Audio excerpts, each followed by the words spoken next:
Magandang araw kaibigan. Welcome ulit sa Pinoy Recaps. Ang pelikulang ibabahagi ko ngayon ay ang survival thriller movie na Fall na ipinalabas noong 2022. Ang mag-asawang Becky at Dan ay mga mountain climbers. Isang araw, inakyat nila ang isa sa mga delikado at matirik na bundok. Kasama ang best friend ni Becky na si Hunter. Nasa kalagitnaan na sila ng kanilang pag-akyat nang ginulat si Dan sa biglang paglabas ng isang ibon sa langgang pinasukan ng kamay nito para maglagay ng anchor. Hindi nakakapit ang lalaki, at sa bilis ng pangyayari, nalaglag ito. Pero hindi ito tuluyang nahulog dahil sa safety harness na nakakabit kay Becky na nakakonect naman sa safety anchor nila. Takot na takot ang mag-asawa. Sinubukan ni Dan na kumapit sa mga bato pero hindi siya makakuha ng tiyempo kaya pinatanggal nito ang pagkakabit kay Becky para subukan na makalapit at makahawak ulit. Pero dahil sa bigat ni Dan at hindi ganun katibay ang pagkatusok ng safety anchor, bumigay ito at tuluyang nahulog ang lalaki sa baba ng bangin. Isang taon na ang nakalipas nang mamatay si Dan. Naging alcoholic si Becky, nawalan na ng ganang mamuhay mag-isa. Tinatawagan nito palagi ang number ni Dan para marinig palagi ang voice recorder ng lalaki. Nilalayo nito ang sarili sa mga taong malapit sa kanya. Kasama dito ang kanyang ama na si James. Hindi raw umano si Dan ang lalaking para sa kanya kaya may hinanakit si Becky sa ama. Kahit lumalayo na siya dito, araw-araw pa rin siyang tinatawagan para kumustahin ni James. Isang gabi, sinundo siya nito sa labas ng bar para ihatid pa uwi. Sinabihan siya ng ama na kailangan na umano niyang mamuhay na wala na ang asawa. Dahil kung ito daw ang buhay, siguradong hindi magmumokmak si Dan kagaya ng ginagawa niya ngayon. Dito na mas lalong tumindi ang pagkadismaya ni Becky sa ama. Pagdating ni Becky sa bahay, tinawagan niya ang number ni Dan. Pero na-disconnect na ito ng network. Dahil dito gusto na ng babae mag-overdose pero biglang nagring ang kanyang cellphone. Nakita niya ang mukha ng kanyang best friend sa screen. Maya-maya lang ay nasa pintuan na niya si Hunter. Tinawagan pala ito ng ama para kumbinsihin siyang tanggapin na ang nangyari sa buhay. Dahil masyado na itong nag-alala sa kanya. Hindi man ito nagustuhan ang ginawa ni James pero mabuti daw ang intensyon nito, sabi ng kaibigan. Nagkumustahan ang dalawa at ilang sandali pa ay sinabi na rin ng best friend niya na plano nitong umakyat sa isang lumang TV tower at kailangan umano nito ng kasama. Alam umano ni Hunter na baka hindi niya magustuhan ang proposal pero nakakabuti umano ito sa kanya para mawala na ang mga takot at hinanakit niya sa buhay. At para umano maisaboy niya sa tuktok ng tower ang abo ni Dan at magsimula na siyang magbagong buhay. Pero napaiyak lang si Becky dahil simula nang mawala ang asawa, hindi na umano nito kayang umakyat kahit saan. Kahit pinalakas ni Hunter ang loob ng kaibigan, at ubili pa rin itong iwanan ang nakaraan. Kinabukasan, naalala ni Becky ang palaging sinasabi ng asawa na kung takot kang mamatay huwag kang matakot mabuhay. Dito na nagkaroon ng lakas ng loob ang babae na sumama sa kaibigan para umakyat sa tower. Maya-maya lang ay nagbiyahe agad ang dalawa papunta sa lumang TV tower. Nakita ni Becky sa cellphone ng kaibigan ang luma nilang video, noong masaya pa ang buhay niya. Nang ma-scroll niya ang phone, nakita niya ang picture ni Hunter at ang kamay ng isang lalaking nakaakbay dito. Tinukso niya ang babae tungkol dito. Dahil abandonado na ang tower, hindi na nila ito nakikita sa mapa. Kaya magpalipas sila ng gabi sa motel at dito na sila nagtanong sa staff kung saan nila makikita ang tower.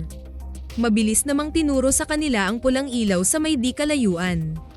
Nakaramdam ng takot si Becky nang makita kung gaano kataas ang tower na ito.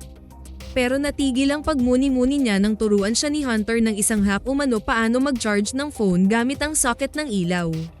Namangha siya nang gumana nga ito. Nang umagang iyon, nagising sa maganda ngunit bangungot na panaginip si Becky. Nakapaghanda na si Hunter nang lumabas siya ng kwarto nila. Dahil sa pagba-vlog ng kaibigan, muntikan pa silang mabangga ng isang malaking truck. Dito na bumalik ang kakaibang kaba na naramdaman ni Becky simula nang makita ang tower na aakyatin nila. Nadagdagan pa ito nang madaanan nila ang isang naghihingalong hayop na nilalapan ng dalawang malalaking ibon. Pinost pa ito sa social media ng kaibigan sabay sabing gagawin din nila ito para mabuhay lalo na pag nasa ganitong lugar. Survival of the fittest umano. Naawa si Becky sa hayop pero wala na rin siyang nagawa. Pagdating nila sa paanan ng tower, mas lalong kinabahan si Becky. Mangiyak-ngiyak ito at nagbago ang isip na wag nang umakyat. Pero pinalakas ni Hunter ang loob ng kaibigan. Kailangan umano niyang labanan ang takot para makapag-move on na sa nakaraan. Ito umano ang simula ng pagbabago niya. Dito lumakas ang loob niya at naniwala sa sariling kakayahan. Kaya nagsimula na silang umakyat sa bakal na hagdan. Huminga muna ng malalim si Becky bago tuluyang umakyat. Dahil sa kalumaan ng tower, nag-alugan ang mga bakal. May mga screw na malapit ng matanggal at may natanggal ng step sa hagdan dahil sa sobrang kalawang nito. Kinakabahan pero nagpatuloy pa rin si Becky. Hanggang sa makarating na sila sa pinakaunang platform ng tower. Malakas na ang hangin dito at napakaliit na ng motel na pinanggalingan nila. Pero may isa pang platform na nasa pinakatuktok talaga ng tower. At mas nakakatakot na itong akyatin dahil nasa labas na ang hagdan nito. Huwag daw siyang tumingin sa baba para hindi siya lalong matatakot. May mga satellite disk na naka-install sa kalagitnaan ng hagdan pero nalusutan nila pareho ito. Kaya sa sobrang excitement ni Hunter, inalog nito ang hagdan dahilan para matakot lalo si Becky. At mas malala, may screw na nalaglag. Nauna nang makarating sa pinakahuling platform si Hunter. At bago pa man nakaakyat si Becky, nalaglag na lahat ng screw sa isang bahagi ng hagdan. Di mapaliwanag na saya ang naramdaman ng dalawa pagdating nila sa top ng tower. Kumuha sila ng pictures at nagpalipad ng drone. Katakot-takot na stunt ang ginawa ni Hunter para sa kanyang social media followers. Dahil binabayaran umano siya ng kanyang sponsors. Maya-maya lang ay hindi makapaniwala ang babae na ginawa rin niya ang stunt ni Hunter. Dito siya sinabihan ng kaibigan na kung sakaling matakot siya ulit, tingnan lang umano niya ang kanyang mga larawan sa tower. Ilang saglit pa ay nagpaalam na si Becky kay Dan at sinaboy na nito ang abo ng asawa. Napalingon si Becky nang marinig ang lakas ng iyak ni Hunter. Nadala lang umano ito dahil hindi nila akalaing ganon ang mangyayari kay Dan. Pagkalipas ng ilang minuto, naghanda na sila para bumaba. Nagkabit ng safety rope at nagumpisa ng bumaba si Becky. Ngunit nang makailang hakbang na ang babae, dahan-daang bumigay ang hagdang nahulugan ng screw kanina. At dahil sa malakas na pagkaalog ng mga bakal, mas dumami pa ang nahulog na mga screw dahilan para tuluyang bumigay ang buong hagdan. Kung hindi dahil sa harness, kasama sanang malaglag si Becky. Mabuti na lang at nakahawak kaagad si Hunter sa tubo na nasa gitna ng tower. Dahan-daang hinayla ni Hunter si Becky sa taas. Nang makabalik na sa taas ang babae, natawa na lang ang magkaibigan sa sobrang katakot-takot na karanasan. At ang tawa nila ay napalitan ng totoong takot ng masilip na wala na ang buong hagdan na dinaanan nila kanina. Nagsimula nang magpanik si Becky pero nagtapang-tapangan si Hunter para mawala ang takot nito. Dumagdag pa sa problema nila ang kawalan ng signal ng kanilang mga phone. Huwag daw silang magpadala sa takot dahil hindi umano ito nakakatulong sa sitwasyon nilang dalawa. At para mapalagay ang kaibigan, malakas daw umano ang pagbagsak ng mga bakal kaya sigurado itong marami ang nakarinig at tumawag na sa 911. Medyo nahimasmasan si Becky sa narinig kaya mag-antay lang daw sila dahil may darating din na tulong. May nakita silang flare at telescope sa emergency box kaya magagamit daw nila mamaya. Saka lang nila namalayan ang backpack na nakapatong sa satellite disk, kung saan naroon ang tubig at drone nila. 5 oras na ang lumipas pero wala pa ring tulong na dumating.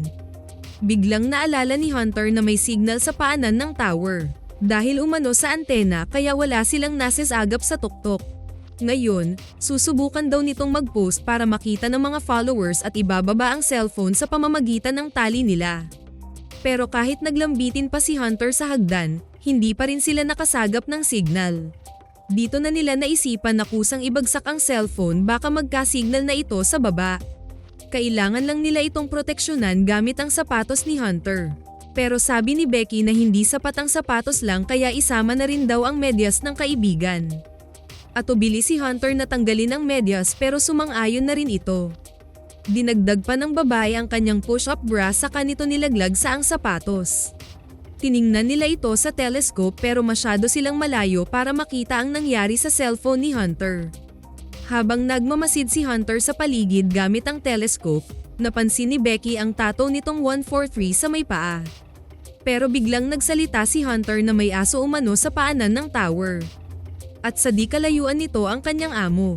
Nagsisigaw ang dalawang babae pero may kausap ang lalaki kaya hindi sila naririnig nito.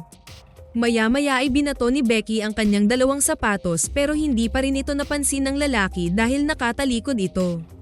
Bumalik ang aso at inamoy ang sapatos kaya bumalik ang amo nito saka dinampot ang sapatos. Nagpalingon-lingon ito sa paligid pero wala namang nakitang tao. Hindi rin ito naririnig ang sigaw ng dalawa sa taas ng tower kaya tumalikod na ulit ang lalaki.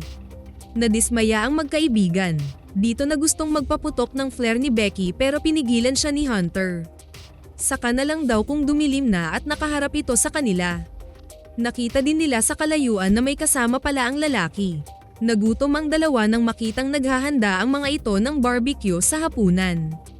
Habang nag-aantay silang dumilim, pinapanood ni Becky ang video sa kasal nilang mag-asawa, nakita niya dito ang malungkot na mukha ni Hunter.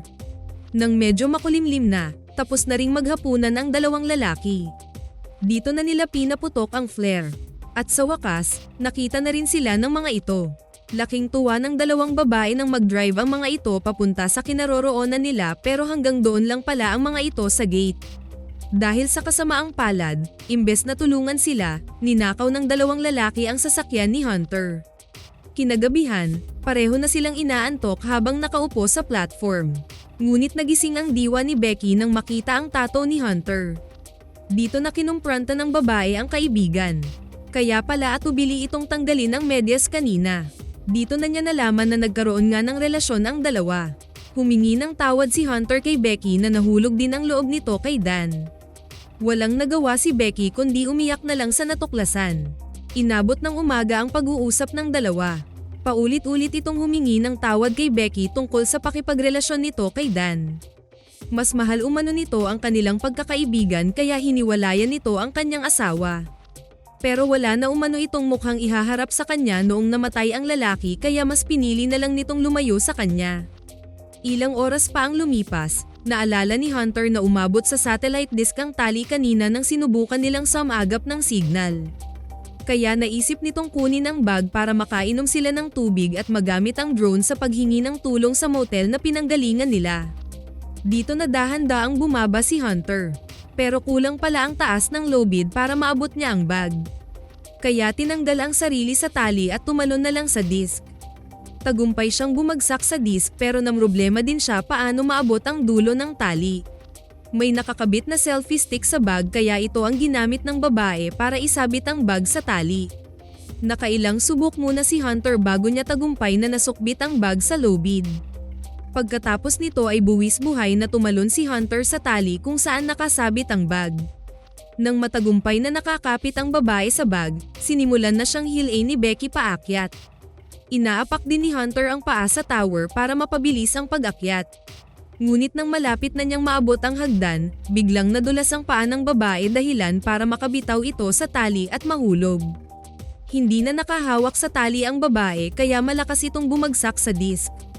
At ilang sandali lang ang lumipas, namatay na din ito. Pero namalikmata si Becky. Buong akala nito ay nakahawak ulit ang kaibigan sa tali kaya hinailan niya agad ito. Pero ang totoo, ang bag na lang ang hinihila niya. Dahil na rin sa pagod at gutom, akala talaga nito ay kasama pa niya si Hunter. Tinuturuan pa siya nito kung ano gagawin. Nagsulat siya sa papel na humihingi sila ng tulong at kung nasaan sila ngayon. Ay nalalayan din siya ng kaibigan paano paliparin ang drone papunta sa motel. Pero hindi pa nakalayo ang drone ni Laubat na ito kaya binalik na muna niya. Nang gumabi na, nagising si Becky na wala si Hunter sa tabi. Ilang saglit pa, pinaligiran siya ng malalaking ibon at paglingon niya sa gilid, nakita niya si Hunter na puno ng dugo at nilalapan ng ibon. Napasigaw siya at nagising. Nakita niya ang kaibigan na kalmado lang itong nakaupo sa tabi. Dahil sa patay sindang ilaw ng tower, biglang naalala ni Becky ang life hack na tinuro ni Hunter sa diner ng motel. E-charge niya umano ang drone sa socket na nasa tuktok ng tower. Kinabukasan, inakyat na ni Becky ang tubo. Sinabihan siya ni Hunter na kailangang punuin ang charge ng battery para siguradong makaabot ito sa motel. Ginamit pa nito ang wedding ring para umabot ang charger nito sa ilalim ng socket. Sa mga panahong ito, pinapalakas talaga ni Hunter ang loob ng kaibigan para hindi ito mawalan ng pag-asa. Habang nakalambitin sa tubo ang babae, umaaligid naman dito ang malalaking ibon dahil naamoy ng mga ito ang infected nitong sugat sa hita. Ilang minuto pa ang lumipas, napuno na ang battery ng drone kaya mabilis nang bumaba si Becky. At para makasigurong may makakita ng drone, mag-aantay muna sila ng checkout sa motel. Habang naghihintay, nasilip ni Becky ang kanyang ama sa picture nilang mag-asawa. Dito na naisip ng babae ang sobrang pagmamalupit niya sa ama. At tama umano ito tungkol sa namayapang asawa. Sakalang ito na-miss ng sobra si James at e-text niya umano agad ito pag nagkaroon na siya ng signal. Nang oras na ng checkout, pinalipad na niya ang drone papuntang motel. Pero masyadong mababa ang lipad nito nang tumawid sa kalsada kaya nabangga ito ng truck. Tumigil ang truck at bumaba ang driver pero hindi na nito nilapitan ang drone. At umalis na ito. Nanlumo at napaiyak na lang si Becky sa sitwasyon niya. Sinabihan siya ni Hunter na huwag siyang matulog dahil naamoy ng mga ibon ang sugat niya sa hita. Dinagdag din ng kaibigan na kailangan niyang makakain para lumakas ulit. Dito naisip ni Becky na kailangan nilang mag-send ulit ng message kaya nang hingin niya ang kabilang sapatos ni Hunter. Sagot nitong hindi niya maibigay dahil nasa baba umano ito. Saka na na-realize ni Becky na wala na pala si Hunter. Na ang kasama pala niya sa nakalipas na mga oras ay ang kaluluwa ng kaibigan. Napaiyak ng todo si Becky sa katotohanang sumampal sa kanya. Na mag-isa na lang pala talaga siya. Parang nawalan na ng pag-asa ang babae kaya gumawa na lang ito ng video para sa kanyang ama. Nasa kasalukuyan ay hinahanap siya nito kung saan-saan.